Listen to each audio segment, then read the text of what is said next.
আসসালামু আলাইকুম সুপ্রিয় বন্ধুরা, আশা করি সকলে অনেক ভালো আছেন এবং আমিও ভালো আছি। তো আজকে আমি হঠাৎ করে একটি কাজে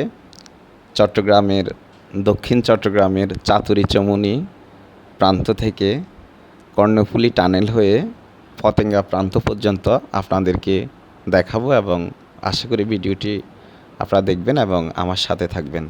তো এই টানেলকে ঘিরে আমাদের অনেক স্বপ্ন, অনেক কথাবার্তা, অনেক স্মৃতি বিজড়িত জায়গা। যখন মেবি ৭-৮ বছর আগে যখন টানেলের কার্যক্রম শুরু হয়, মাপজোপ হয়, জমি অধিগ্রহণ শুরু হয়, পরিদর্শনে আসে বিভিন্ন কর্মকর্তাগণ, তখন আমরাও গিয়েছিলাম দেখতে। শুনেছি যে এখানে একটা টানেল হবে, নদীর নিচ দিয়ে নাকি রাস্তা হবে। তখন আমরা এটাকে নিয়ে খুব উৎসাহী হইলাম। খুব মানে কি আশ্চর্য হবে জিনিস, মাটির নিচে দিয়ে অর্থাৎ পানির নিচে দিয়ে কীভাবে রাস্তা হবে। এটা ছিল আমাদের কাছে খুব একটা মানে কৌতূহলী আর কি। তখন আমি প্রায় সময় আসতাম, এসে দেখতাম, ঘুরতাম। কর্ণফুলী নদীর সাথে আমার জীবনটা খুব নিবিড়ভাবে জড়িত। আমার জীবনের প্রায় অধিকাংশ সময় কিন্তু কর্ণফুলী তীরেই কেটেছে। আমি কর্ণফুলীকে সেই ছোটোবেলা থেকেই দেখেছি। মেবি 2004 সাল থেকেই কর্ণফুলীর পাড়ে আমি বসবাস করি। তো কর্ণফুলীর বিভিন্ন বিচিত্র জীবন আমি দেখেছি, এই আর কি। তখন আমি লিখেছিলাম যে, এক কিশোরী দুল হারিয়ে নাম দিল তোর কর্ণফুলী, তোর নিচেতে টানেল গেলে যাসনি মোদের ভুলি। যে টানেলে উচ্ছেদ করলো আমাদের বাড়িঘর, তবুও তোর প্রতি আমাদের ভালোবাসা হইল না কো পর। সাম্পান জাহাজ ফিশিং ট্রলার থাকবে আগের মতো, দেশ বিদেশি লক্ষ মানুষ তোকে দেখবে, আসবে শত শত।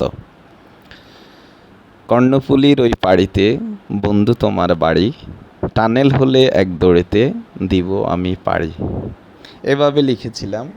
তো আমরা দেখতে দেখতে এখন অনেকটুকু পথ চলে এসেছি কথায় কথায়। তো এখন এসেছি টুল বক্সে, টুল দিব জনপ্রতি 50 টাকা। উঠেছি লোকাল বাসে।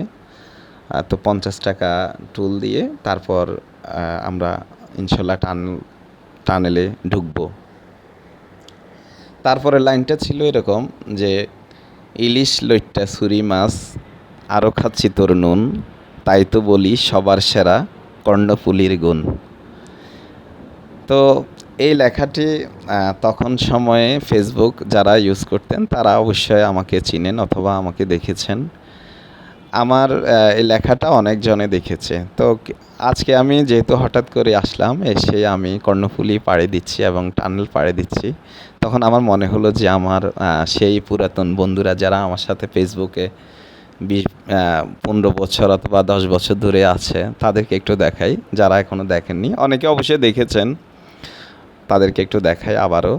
তো চলতে চলতে আমরা আসতেছি, সামনের দিকে এগোচ্ছি। তো এই কর্ণফুলী টানেলটা হওয়ার কারণে দক্ষিণ চট্টগ্রামের মানুষের জীবনমান তথা সারা বাংলাদেশের জীবনমানের অনেক উন্নয়ন হয়েছে। একদম তৃণমূলের যে গ্রামগুলো, সেগুলো এখন মনে হচ্ছে শহর। বিচিত্র সুন্দর, এত সুন্দর যে মানে আপনারা না দেখলে বুঝতে পারবেন না। তো আমরা বিসমিল্লাহির রহমানির রহিম লা ইলাহা ইল্লা আনতা সুবহানাকা ইন্নী কুনতু মিনাজ জালিমিন বলে টানেলে প্রবেশ করতেছি। অনেক সুন্দর লাগতেছে, আর ভিতরে একটু একটু ভয়ও লাগে অবশ্যই। ভয় যে যেমন একটা মানে কেমন শব্দ, শাঁসা, ভুতুড়ে ভুতুড়ে শব্দ, আর আপনার বাসগুলোর যে গতি, সেখানে বাতাসের প্রচণ্ড শব্দ। তো এক আফা আমার সামনে বসেছেন, ওনার শাড়ির আঁচল অথবা বোরকার আঁচল যে কোনো ওড়না হবে উঠতেছে, যা আমার ক্যামেরাকে ডিস্টার্ব করতেছিল। তারপরও আমি সেটাকে ডিস্টার্ব মনে না করে আমি বলি যে না, ভালোই লাগতেছে, আমার ভিডিওতে ওনার শাড়ির আঁচলটা একটু দেখা যাক অথবা এই আর কি। তো যাক, আমরা টানেলের ভিতরে আসতেছি আস্তে আস্তে, অনেক সুন্দর। তো যেটা বলতেছিলাম, এই টানেলকে ঘিরে মানুষের ব্যবসা বাণিজ্য, পরিবহন অত্যন্ত সহজ হয়ে গিয়েছিল। আগে যেখানে কর্ণফুলী নদীতে আমরা প্রায় শুনতাম যে দুর্ঘটনা, ঝড় কবলে নৌকাডুবি, জাহাজের সাথে সাম্পানের সংঘর্ষ, তারপর আপনার চোর ডাকাতের ভয়, হ্যাঁ, নৌকা বোঝাই মানে ডাকাত এসে আরেক নৌকাকে আক্রমণ করলো, মানে এ ধরনের প্রায় খবর কিন্তু আমরা পাইতাম। এছাড়াও প্রাকৃতিক কোনো দুর্যোগ হলে, জোয়ার ভাটা হলে নদী মানে আপনার সাম্পানগুলো বন্ধ থাকতো, তখন মানুষের কিন্তু অনেক দুর্ভোগ হতো। তো মানুষ এসে কিন্তু চাকরি করতে পারতো না। আর এখন টানেল হওয়াতে আপনার মনে করেন ওই পাড়ের মানুষ এ পাড়ে এসেই জব করতেছে, আবার সন্ধ্যাবেলায় চাকরি শেষে তাদের বাড়িতে ফিরে যাচ্ছে। তার মানে টানেলকে ব্যবহার করে তারা বাড়িতে বসেই কিন্তু চাকরি বাকরি করতে পারতেছে। এবং যারা শিক্ষার্থী রয়েছেন, স্কুল কলেজের ছাত্র, আমি অনেকের সাথে দেখা হলো যে যারা ওই প্রান্ত থেকে এসে আগ্রাবাদের কোনো স্কুলে অথবা শহরের কোনো ভালো স্কুল কলেজে তারা ভর্তি হয়, মানে অর্থাৎ দিনে দিনে এসে আবার টানেল দিয়ে দিনে দিনে চলে যায়। আগে যেখানে সেটা 1-2 ঘন্টার ব্যাপার ছিল, এখন সেটা 10 মিনিট 20 মিনিটের ব্যাপার হয়ে গেছে, এই আর কি। তো দেখতে দেখতে আমরা চলে এসেছি এই প্রান্তে, কথাবার্তা বললাম আপনাদের সাথে, কথাগুলো শেয়ার করলাম যে খুব ভালো লাগলো। এবং দৃষ্টিনন্দন রাস্তাগুলোতে কোনো যানজট নেই, কোনো ইয়া নেই, সদূর প্রসারী রাস্তা, চলে চলে যেদিকে তাকাবেন শুধু সবুজের মাঠ, এই আর কি। মানুষের জীবন মানের অনেক উন্নয়ন হয়েছে।